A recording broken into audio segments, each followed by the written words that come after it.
नमस्कार, मी विद्या पोळ जगताप. माणूस हा खरं तर समाजशील प्राणी आहे. म्हणजे समाजात एकत्रित राहण्यासाठी तो स्वतःची वैयक्तिक अनेक सुखदुःख म्हणा किंवा आशा आकांक्षा म्हणा या त्याग करू शकतो. म्हणजे थोडक्यात त्याला समाज महत्वाचा आहे स्वतःपेक्षा. नाती महत्वाची आहेत. पण काय होतं की कितीही जपली, कितीही सांभाळली तरी काही कारणानं कधी काळ काम वेगाचं गणित चुकल्यानं म्हणा, पण नाती विस्कटतात.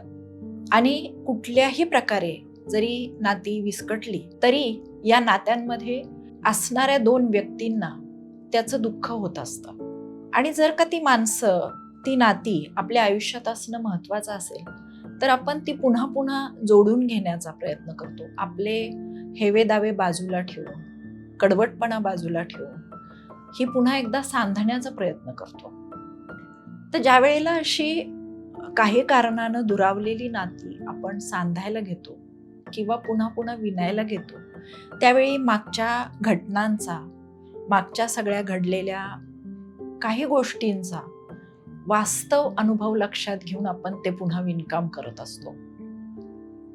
हेच सांगणारी ही कविता आहे, पुन्हा एकदा. मी पुन्हा एकदा नाती विणायला घेतली जुन्याच धाग्यांनी. कितपत होईल दाट नेटके माहित नाही, जमेल का पुन्हा सुंदर तितके शंकाच आहे. पण तरी प्रयत्न करायला काय हरकत. रंग उडालेत पूर्वीचे, ते नव्हाळीचे, आसुसलेपणाचे, आतुरतेने वाट पाहण्याचे, एकेका कटाक्षासाठी झुरण्याचे. रंग होते तजेलदार, चमकणारे, अगदी ताजे, ब्राईट वगैरे. पोत बदलले धाग्यांचे, मायेचे, आपुलकीचे, समजुतीचे, सांभाळून घेण्याचे. कुठे विरलेत तर कुठं गाठी पडलेत.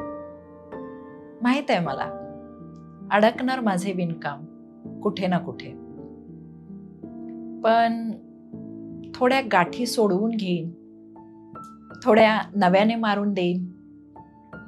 काही करडे, काही गहिरे, नवे रंगही आलेत धाग्यांना.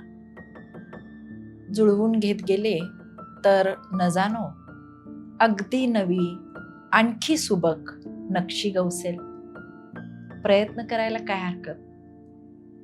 उगीच अट्टाहास धरतो आपण, सगळे टाके सुलटे टाकत एकच एक प्रकारे विणकाम कडेला नेण्याचा. कधी एखादा उलट टाकून, कधी थोडे सैल सोडून, नाहीच झाले मनाजोगते तर कधी सगळे उसवून, काही नकोसे धागे बदलून, काही नवे जोडून, पुन्हा पुन्हा आयुष्याची वस्त्रे नव्याने विणून बघायला खरंच काय हरकत आहे.